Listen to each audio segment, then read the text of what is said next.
Are you ready to live the life you deserve? Do you want to feel vibrantly healthy and reach your optimal weight without dieting while being kind to animals and the planet? Then you're in the right place at the right time. Welcome to Plant-Based Eating for Health with your host, certified plant-based nutritionist, Kathleen Gage. Have you ever wondered how many vegetarians there are? Now, have you ever wondered how many vegans there are? Well, my guest today knows exactly how many vegetarians there are in Canada and how many vegans there are in Canada. According to Kory, the number in Canada of vegetarians is 2.3 million and 850,000 vegans. Now, what does that have to do with anything? Well, it has a lot to do with startup companies that are moving into the plant-based vegan space. And that's what Kory Zelickson and myself are going to talk about today. Kory is with shopvejii.com. It's a company that actually a platform that features startup companies within the plant-based vegan space, and they're doing all they can to serve the market and raise awareness. So, Kory, great to have you here today. Thanks so much for having me too. You bet. So tell me, let's start with your journey into becoming vegan. What's the story behind that? My journey to becoming vegan wasn't something that was an overnight process. And I know today it's a lot different, but 10 years ago, we didn't have a lot of the alternatives that we have available today. So for me, it was a slow transition from, removing meat from my diet and then eventually removing fish and then starting to remove dairy products entirely too. And to whatever extent that I can, trying to eliminate any or all animal-based products out of my lifestyle in general has been an ongoing process. And it was something that took quite a while for me over the years, but it's always been a natural progression. And I think that, part of what's really exciting about where the world is today is that there's so many great high quality alternatives available that it makes that transition a lot simpler, having those alternatives than it might have, in the past when, going vegan meant, you literally were just primarily focused on fruits and vegetables and you had some garden burgers and stuff like that. But now, I think in my opinion, for most people that do consume meat in their regular diet, there's almost an alternative for pretty much everything at this point. Absolutely. So when you first started the whole transition to being a vegan, was it motivated based on health? Was it the animals? Was it the environment? Yes, yes, yes. What was the deal there? It was the animals. Okay. I love that because I actually started out for health in 2018 and I didn't want to be a crazy vegan because all of you guys are crazy. I don't want to be that. Now I'm a crazy vegan. And it's so interesting because when I started, it was because of inflammation, and it didn't take me long to realize with the research I was doing how cruel eating animal-based products is. When you look at factory farming, when you look at just the way the animals are processed, well, they're put to death. So I love the fact that you started for the animals, and your company Shop Vejii, you're the CEO of Shop Vejii, which is shopvejii.com, and it's shop Vejii.com. And am I pronouncing it right? Is it Shop Vejii or Shop Vejii or? Yeah, we get Vejii once in a while, but Vejii's perfect. Okay.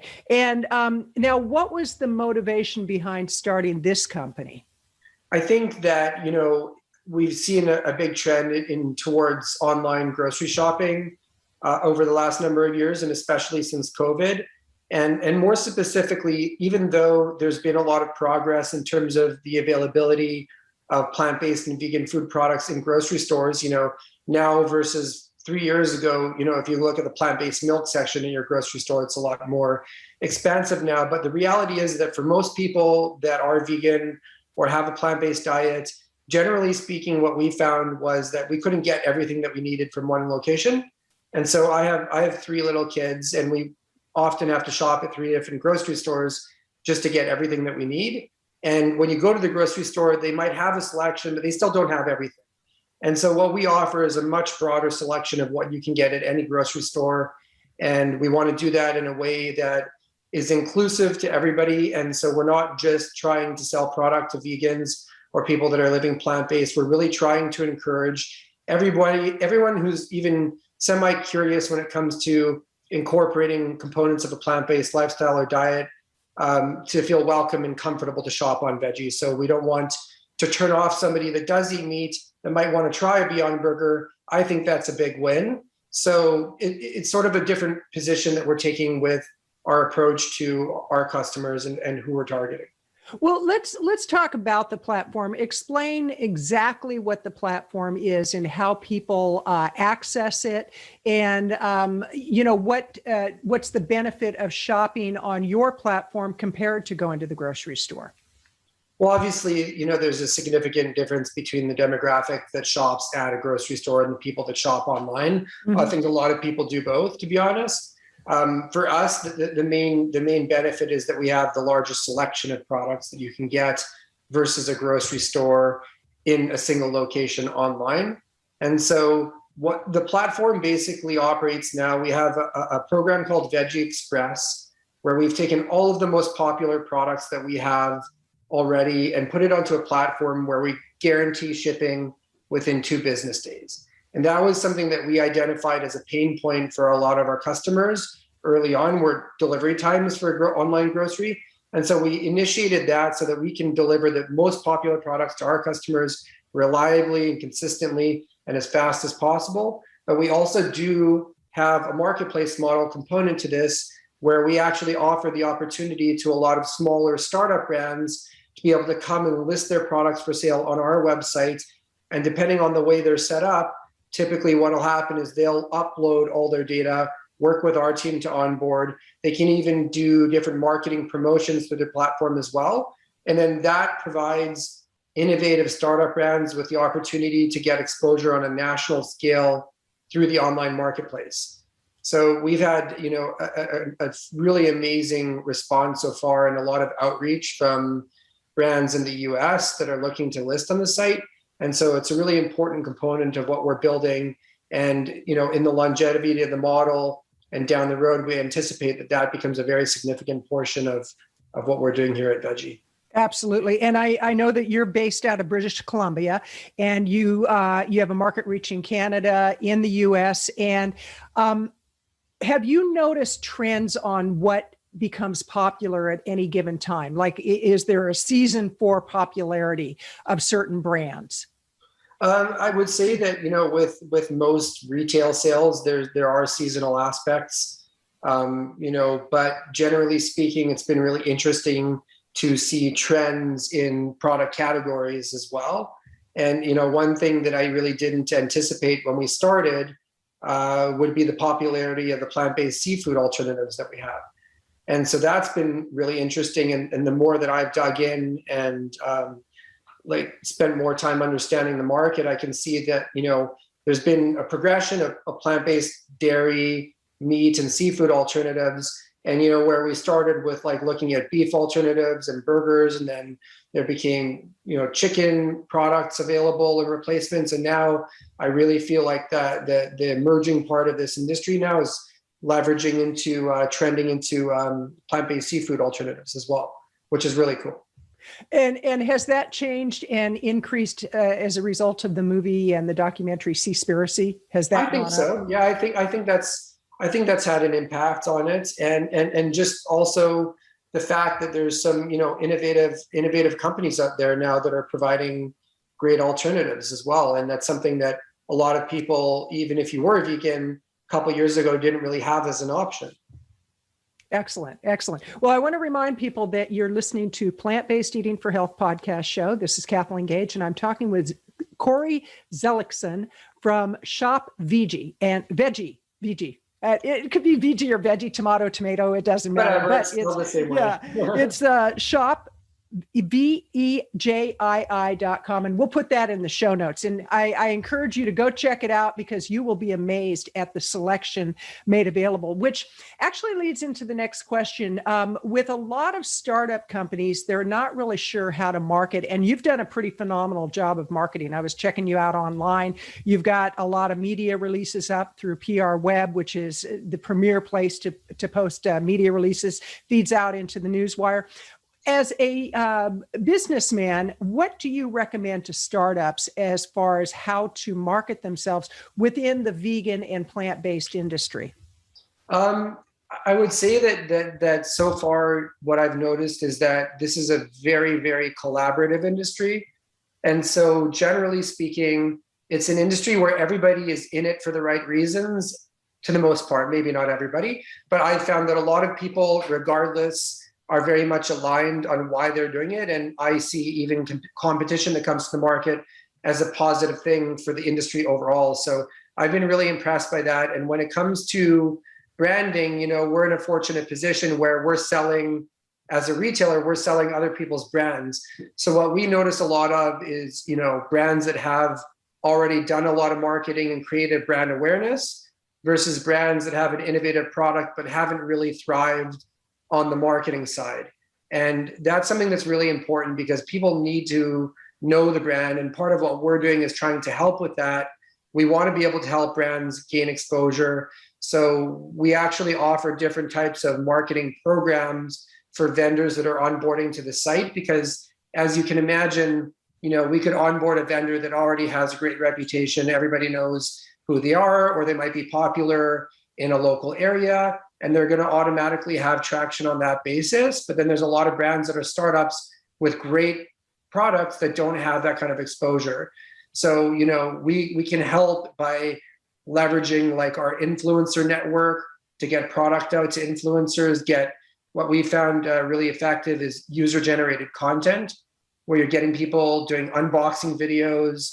You can do promotions and giveaways for people to share their unboxing and their own content.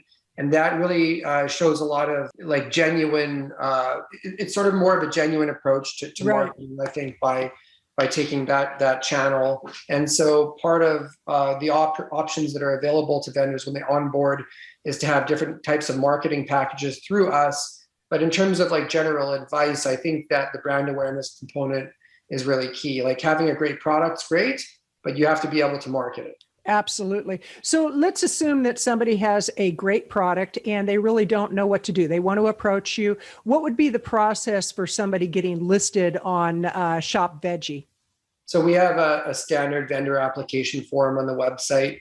They can submit that and they provide some information to our team on the product. They can have control over the pricing, over the content, all of that. And then the products go through a vetting process we always want to make sure that everything we're listing is actually vegan on the website as well. Wonderful. So we go through that process and get the products onboarded. Right now we're looking at, a 7 to 10 day lead time to get a vendor fully onboarded. And then we do have different options, like I said, where we can undertake direct targeted CPC, PPC campaigns where we're advertising their brand specifically, and then also putting it into our network of influencers through our social media channels and newsletters, et cetera. Those are all options that we make available for vendors to onboard. Obviously, it really helps a lot as well when they start sharing the fact that they're now available on Vejii through their network and their social media channels too. Like I said, it's very collaborative. Wonderful. Well, you're right. This industry, more than any I've ever been involved with, is so collaborative, and people want to help each other. We're here to raise awareness because most of us are in it for the animals. No matter how long you're in this industry, the further you go into it, you definitely do it for the animals. You do it for health. You do it for the environment. And when you do these ad campaigns, and let's say you're doing a Facebook ad campaign, what would you say is the conversion of the ads that go in front of people to those people that actually take action? Is it higher than an average ad campaign for a food company? Do you find more loyalty from the followers and the viewers and the listeners? Tell us a little bit about that. There's a lot of factors to take into account when you're talking about conversion rates for ads on Facebook or Instagram. It has to do with what people are looking for. Mm-hmm. And what, I could go and put an ad up for a product nobody's ever heard of and have terrible conversion rates, but we could put ads out for really top brand products that'll convert better. And then also the key messaging and communication is important as well. So the conversion rates are affected by the product categories they're in, whether you're advertising a category or a specific product. And what the level of brand awareness is around that particular brand. So there's a lot of factors that play into conversion rates. Obviously, for an e-commerce company, we're always looking to improve conversion rates and improve our acquisition cost for customers on our website. I'm not really in a position where I can disclose that information right now, but it's a key component of doing digital marketing, and something that we take into consideration, and understanding what people are looking for as well is really important. Excellent. And where do you find a point of entry for people that are new to the vegan way of eating, the philosophy? What's usually the first point of entry as far as a type of food? Would it be like a Beyond Meat, an Impossible Burger? Would it be Oakley? Would it be almond milk? What do you find? I think it varies, but generally speaking, I think that most people that are looking into this, the closest you could get to the real thing for them is the easiest way to start a transition process. So I do think that something like a Beyond Burger is a great way. And I've introduced, I can't even tell you how many people I've made Beyond Burgers for as a meal for them to try what a vegan burger tastes like, and how many times people are just blown away how delicious it is and how close it is to tasting a real burger.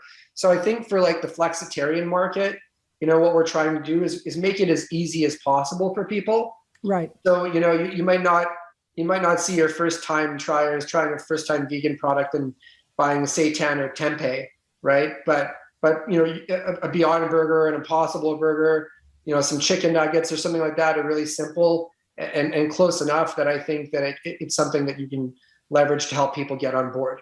Wonderful. Now, what about I don't want to say Beyond Foods because that's not a brand. Well, maybe it is. I don't know. But what about going beyond just the foods? Do you recommend resources like books, documentaries, anything like that? Is that on your site? Or if not, is that planned for the future? Great question. In terms of the product categories, we're talking a lot about grocery. We actually do have, vegan cosmetics and vitamins and supplements, even baby products on the website as well. And those are all emerging categories within the platform for sure. And we're not right now. We don't have like audiobooks or anything like that. Like we put out a fair bit of content ourselves, but we do have an expansive offering of other product categories as well. Not just grocery items. Wonderful. Well, I'm glad to hear about the cosmetics because recently I went on a shopping trip to get some cosmetics and I can't tell you how difficult it was. I was with my iPhone looking at the brand, looking at cruelty-free, and most of them were not cruelty-free. I finally found some at the store I was at and I said to the clerk as I was checking out, I said, could you do me a favor and tell your manager that they should have a whole section of cruelty-free cosmetics because there are those of us that we will not buy anything that's not cruelty free. And she goes, that is such a great idea. And so we got into a conversation about being vegan and she was really intrigued by it. But I love the fact. So now I'm going to definitely shop on your site for my cosmetics because that is a big issue. A lot of people don't realize it, which really leads into the next question. What do you see as trends for the industry and for people's level of awareness around the foods and the lifestyle and their health? I think that the health component is really important, and people are becoming more aware of the impact of having animal-based products in their lifestyle and in their diet. I think there's a lot of trends happening right now within the food category, and like we talked about, trends towards seeing a lot of new innovative plant-based seafood brands coming out. I think probably it's a little bit bigger picture, but I think probably one of the most impactful things that we're going to see becoming a reality in the next 5 to 10 years in a practical way is going to be the integration of cultured meat into daily life. And I think that's something that, there's some really innovative companies now that are developing cell-based seafood and dairy and meat products, and hopefully those will get adopted and be available in the markets that we operate in soon. That's something that we can offer, and then on top of that, I think that the opportunity to produce cultured meat, which again is meat that's basically grown in a lab. It sounds bad, but it's not. I don't see it that way at all. I think that is going to naturally, no animals are being killed to develop that meat. So from an ethical perspective, that's something that's significant. And then B, environmental impact of being able to culture and grow meat versus having to farm, acres of land to grow feed, to feed animals, to create meat. The environmental impact when this is able to scale in a cost-effective way, I think that a lot of meat companies are going to start incorporating cultured meat into their product offering. So whether in 5 years from now you have a company that consumes a lot of processed ground beef, right? They might start to be able to start integrating that into those products. And I even have a close friend of mine that was involved very much in the meat industry for many years, admittedly said that, that could have a big impact on the industry too. Mm-hmm. And so I think that is a really hot topic and something that is going to be more pervasive in the market in the next number of years. Right. And if we look at how much the meat industry and the dairy industry is subsidized by the government, at least in the US, I'm not sure how it is in Canada.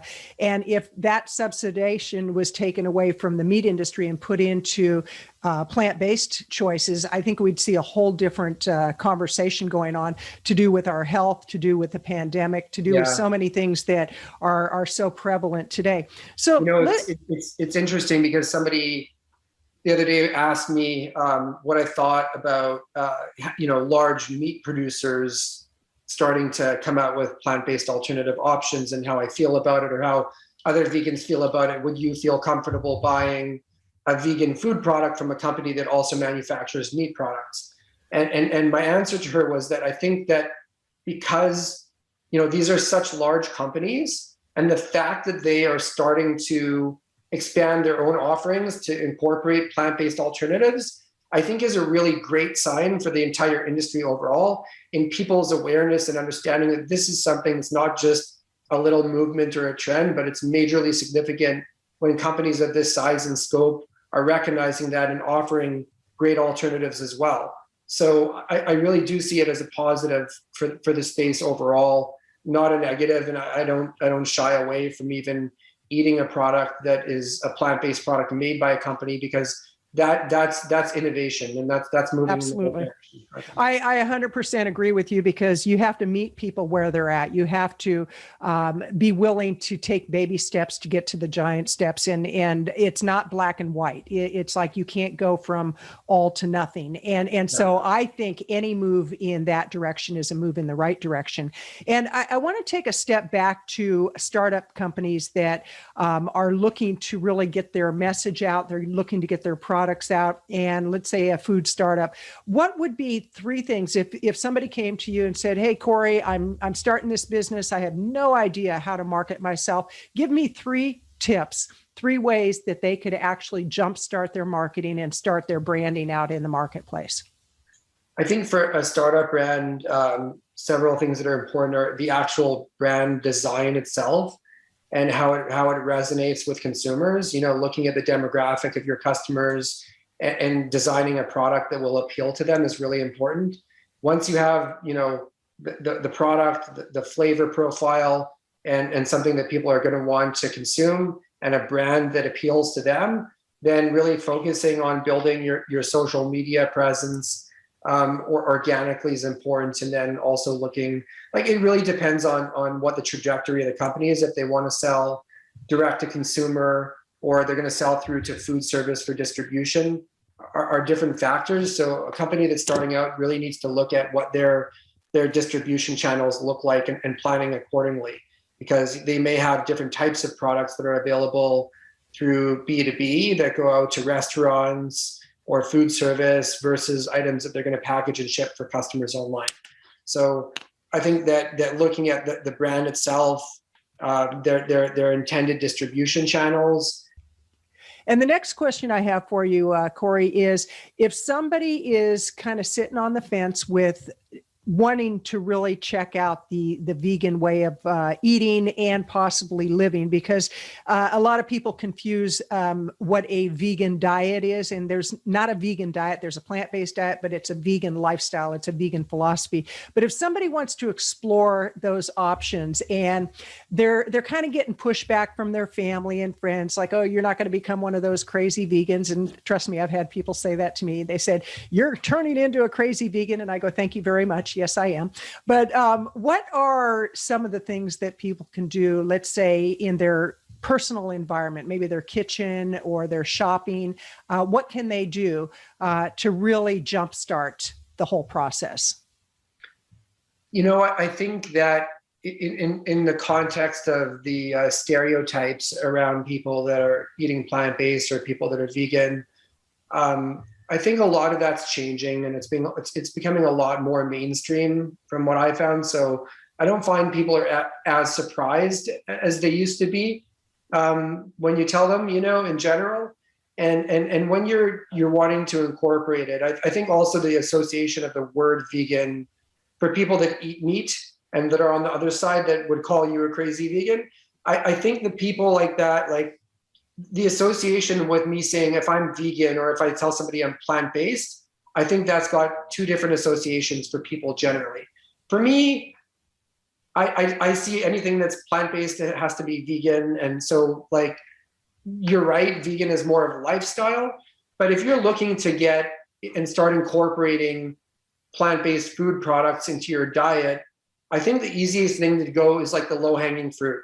Replace your weekly burger night with Beyond Burgers. Replace your chicken products with replacement, chicken nuggets or tenders. Like, replace your regular dairy milk with an almond milk or an oat milk that are great alternatives.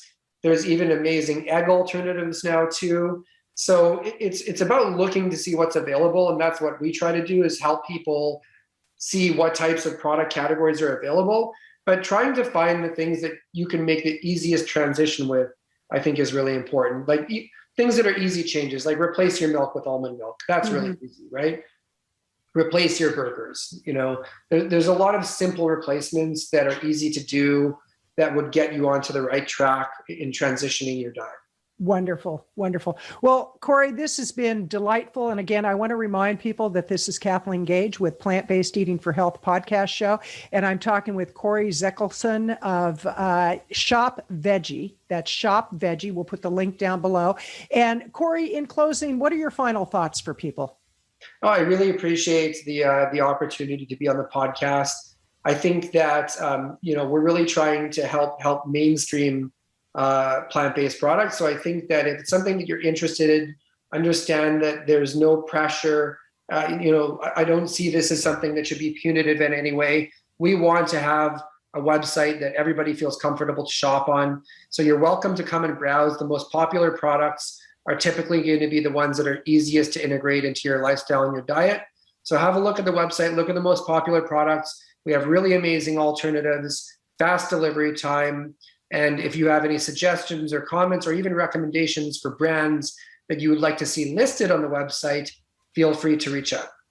Excellent. Well, Kory, this has been delightful. Thank you so much. And to everybody who's watching and listening, please go ahead and like this show, leave a review, and go out and try the vegan way of life, because I can assure you, you will feel more compassion towards the sentient beings. And I just want to thank you for your time and attention. Have a great day.